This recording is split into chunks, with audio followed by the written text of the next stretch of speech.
Mga kasayan, magkakabit tayo ng voltmeter para malalaman natin kung overcharge at hindi siya nagcha-charge yung ano natin, yung battery. Malalaman din natin kung may grounded sa tulong ng voltmeter.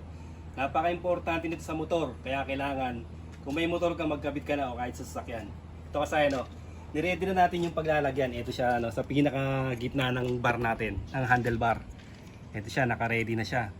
Tapos yung voltmeter natin, para siguradong matibay, lalagyan natin siya ng ano, ito. Lalagyan natin ng stick glue, yung pinaka wire nya. Ganito lang gagawin nyo kasi na siguraduhin nyo para siguradong tatagal yung voltmeter. Baka mamaya mapasukan siya ng tubig, bumigay siya agad. Ito siya. Kaya yung mga NMAX, yung mga Aerox, yung mga Click, may mga sarili-sarili na silang ano, may mga sarili-sarili ng voltmeter. Mas importante sa kanila kasi wala silang kick.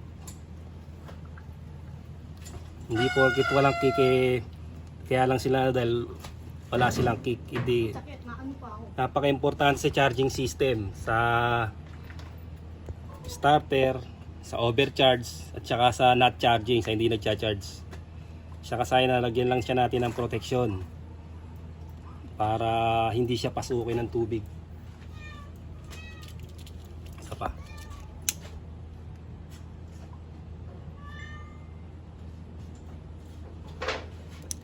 Ang pinaka-importanting accessory ng motor. Malalaman natin dito kung malakas yung kinukonsumo ng bawat accessory na nilalagay natin. Kasi magbabawas yan dito eh. Papatuyuin lang natin yan. Dito natin siya ipupesto. Dito siya po pesto.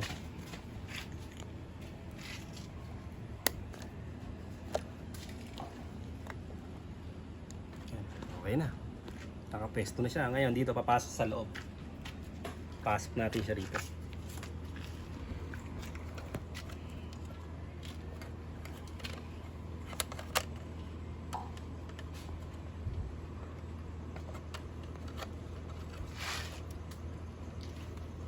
Ito siya, positive negative lang to.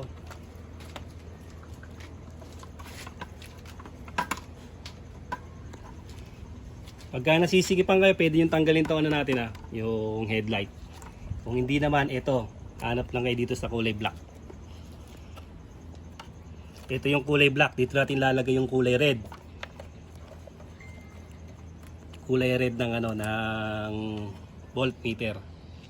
Tapos body ground. Ito, meron na ritong body ground. Diretsuhin lang natin to. Ito. Tutok mo yung body ground natin dito. Or kulay green, solid green. Kung saan yung mas madaling pagkukuha na ng ano. Oh. Ito kasi lalagyan ko lang to ng ano, ng wire para mas maganda siyang duktungan ko ng wire na mas matibay. Para yun ang iduduktong natin sa body ground tsaka sa kulay black. Babalikan namin kayo. Tsaka sa duktungan na natin ng wire siya Itong negative ilalagay natin sa body ground. Ito siya, ito diretso yung may I terminal. I terminal, negative ilalagay natin yung negative ng ano. Negative ng ito siya ayan pag diretso natin. Yan. Yan natin ilalagay yung negative ng voltmeter. Meron tayong palatandaan dito kasi binalatan natin yung wire. Ito naman yung positive. Ilalagay natin sa accessory wire yung kulay black. Ito yung kulay black Ito yung accessory wire. Tapos negative, ito siya.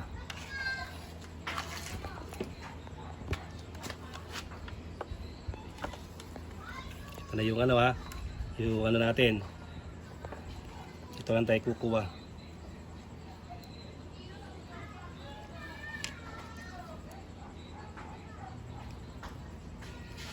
Ang ating body ground.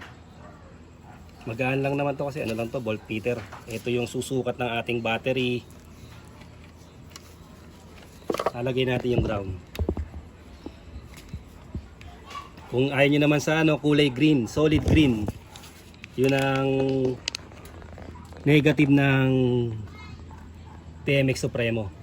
Tapos ito, accessory wire. Accessory wire naman tong isa na to.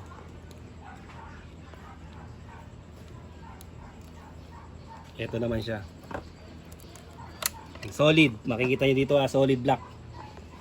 Solid black yung pinaka ano niya. Pwede nyo pasuhin ng lighter pagka yung medyo alanganin kayo na ano. Baka mamaya maputol.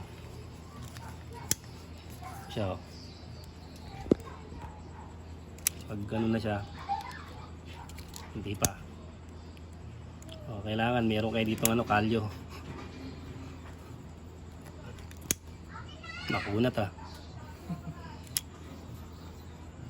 Makunat na pre, hindi naman naiinitan to Lagi mo kinukumutan to Matigas na yung niya, wire.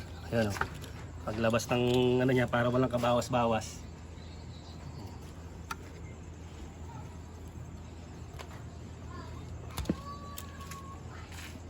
Diyan natin lalagay ngayon yung kanyang yung kanyang positive kulay pula ng voltmeter sa accessory wire. Pag bukas niyan, bukas na kagad yung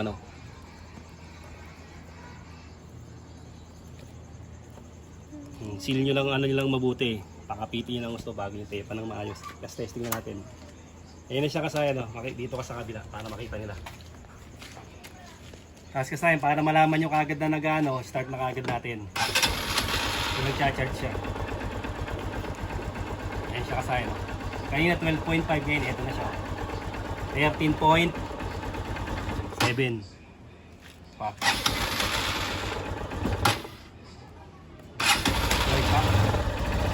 Ayan. Hindi na pa namin tinetesting kaya medyo local pa siya.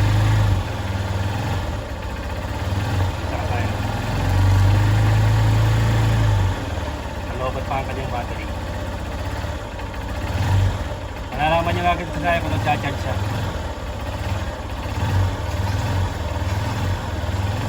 Nakasaya na 13.5.